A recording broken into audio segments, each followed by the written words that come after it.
Washington State University. Go Cougs!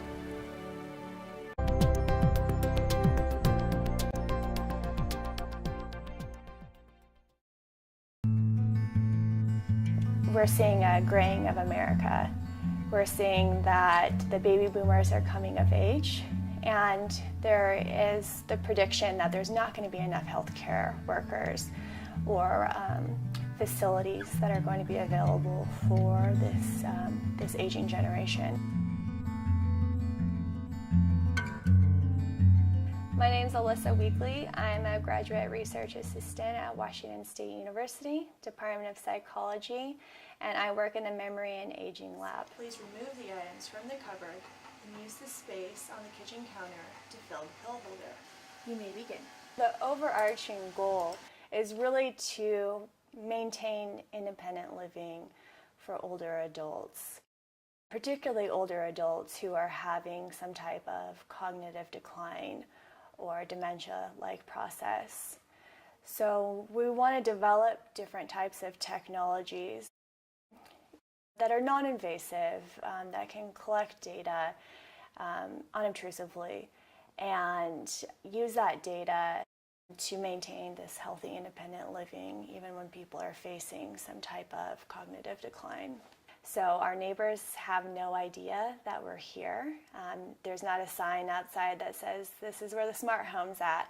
We really want to blend in and look like we're just a normal, average home, because this is how we want it to be out in the real world. We want people to never know that there are sensors and all this hardwire that's in these homes.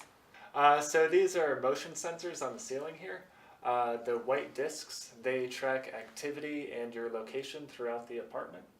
We also have video cameras, so 2 video cameras up there, another one here, and 2 back there, and 1 against the wall in there. And those feed up to a computer upstairs where we watch what you're doing from down here. We bring participants in and we have them complete a variety of different activities that somebody might do on a daily basis in their own home. And while they're doing these activities, we monitor them through these different sensors, and this gives us an idea of how people complete activities and what it looks like in a sensor platform. We can use this information to assess changes in health status, predict when somebody might be having some sort of health change or decline. And then this can ideally be used by physicians as just another measure, kind of like a blood pressure measure perhaps. Just go over to it and look at it and do whatever it's sounding. In addition to that, we are assessing some different activity-aware prompting. If somebody's forgotten to take their medication, which is so important, and does happen quite often, especially with complicated medication routines, we can use this activity-aware prompting that if that hasn't happened, it's 9 o'clock and they've already had breakfast, that's the usual time that our sensors already know that they take their medication, that time has passed.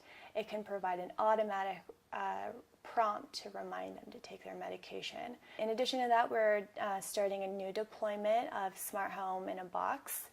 And with this project, people will be sent these smart homes in boxes, and they are instructed to install it themselves.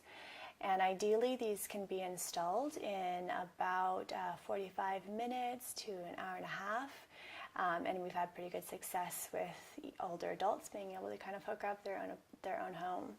And then we can start collecting data from that environment. Figuring out what this demo is going to entail, who's going to do it. Machine learning's in its second renaissance. The 1960s, 70s was the first one.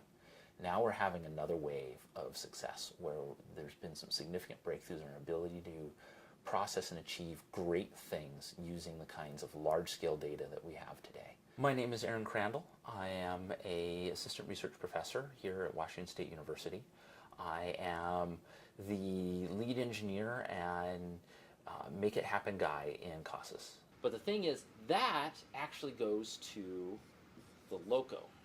My role has been to drive forward more of the practical nature of implementing, building, and exploring the features and capabilities of smart homes. So we're looking at the aging population problem, where We have the baby boomers getting older, we have fewer young people, we have a society that's becoming top-heavy, and there is not the traditional infrastructure to help people live well. We are now using the same kinds of tools and expanding our sensor set quite a bit to do things like Parkinson's and handling Parkinson's disease, where if someone has tremor and difficulty operating in the home, what can we tell on our sensor systems about how they're living and how they're doing on a day-to-day basis? Can we do an analysis of their physical limitations, of their needs, to then drive the analysis of our medications working, our physical therapies working, how are they changing over time? We've worked with experimental psychology, nurses, physicians. We've worked with people from athletics for kinematics, movement. How well are people moving? How do you classify that? How do you do that? We're now working with people in education, because when we talk about giving people interventions automatically, how should that intervention be done, not only to remind them now about what they should do, but hopefully do it in a way that actually trains them to help them learn, so that in the future we don't have to remind them. We are here to help people age well, and coming on board with us, we are going to have impacts on how society operates for who knows how long, until we solve aging.